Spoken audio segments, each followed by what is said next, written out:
Throw a curveball. Okay, throw a curveball to Supersize, or in this case, maybe save your business.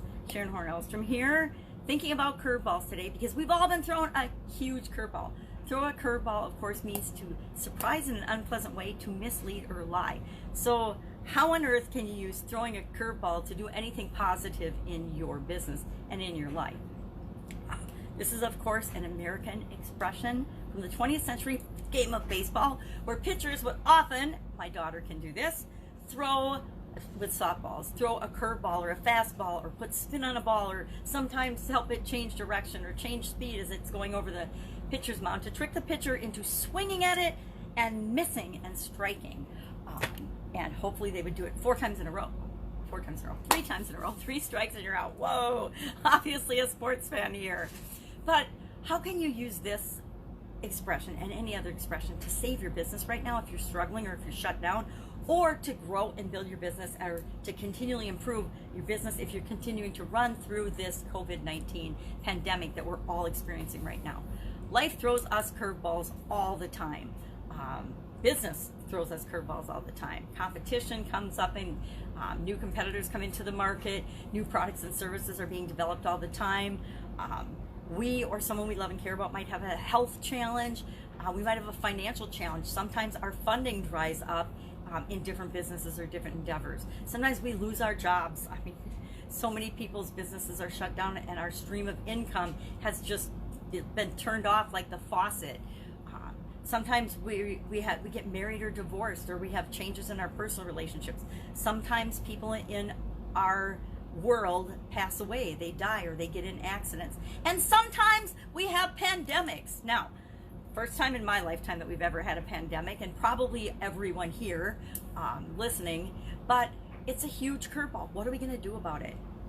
We can sit around and squeeze our stress balls and fret and worry and eat bonbons, as my ex-husband used to accuse me of, sitting around eating bonbons all the time, which cracks me up. Or we can pivot. We can decide, hey, it's time for a massive change, or we've been given the massive change, and as painful as it feels, we can turn it into something that works for us. We can use this time to personally develop, personally grow, study something that we know that we've wanted to do, or learn about something and implement it in our business for a long time, but we've never had the time that we've been able to do it. Time is our most valuable resource, and so often I work with a lot of business owners, and the number one challenge that every human being I've ever met, because we've, up until a week or 2 ago, been so busy running around like chickens with our heads cut off, working sometimes in our businesses instead of on them, we haven't had the opportunity to do the things that we know we must do to make our businesses better. This is a huge opportunity, this curveball that we've all been thrown. And I don't think it really has anything to do with being misled or lied to, or necessarily an unpleasant event. Now, if you get sick, it's going to be unpleasant, right? I'm in that category that's high risk, and so I'm doing everything I can to make sure that I don't contract COVID-19. But if I do, I'll get over it. I'll get through it. I get gotten through a whole lot worse than COVID-19. And our lives are all about dealing with obstacles and challenges and failures and things that come our way, and it's how we deal with them that's really the most important. So how are you dealing with this situation? What are you doing proactively to make sure that you come out of this experience better off than you went into it? I would love to see your comments. Share some comments below so we can motivate and inspire other people to take action and do things. I would love to share my list of the things I'm doing if anybody's curious.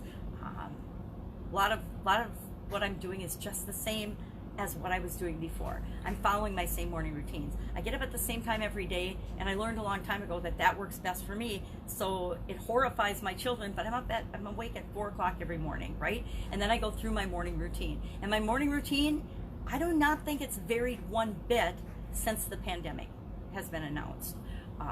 Things like that. I'm studying and learning, signing up for courses, and continuing to sharpen my own saw throughout this time period, because even though I have less time than I had before, because now I'm hanging out with my 4-year-old granddaughter every day, I'm still finding ways to make time to do the things that I need to do to ensure that I come out of this pandemic in probably 30 days, because it looks like another 30 days, better than when I entered it.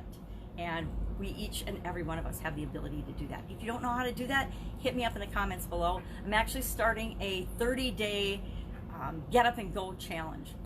A Get Up and Go challenge to help primarily my displaced business owner friends and my displaced executive friends to know exactly what to do each and every day to guarantee and ensure that they are better off on April 30th than they are on April 1st.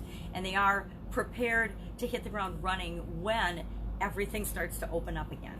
So if you want to know about that, ask in the comments below too. I'm going to do it. I actually set up a page called Get Up and Go on Facebook, and I'll be doing it there. And then a group as well, but I haven't finished setting up the group yet. So yeah, I guess I did. It's set up. The page is set up. There's nothing on it, but including graphics. But you know, all of that will come. Those are not the important things. So do what's important. Take care of yourself. Take care of each other, and continue to learn and grow. And one of the little silly ways I'm doing that is by sharing an idiom every day. What does it mean? Where did it come from? And how might you be able to use it to move your business and your life ahead?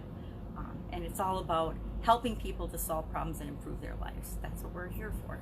So have a great day, and I will, of course, be with you tomorrow. Bye.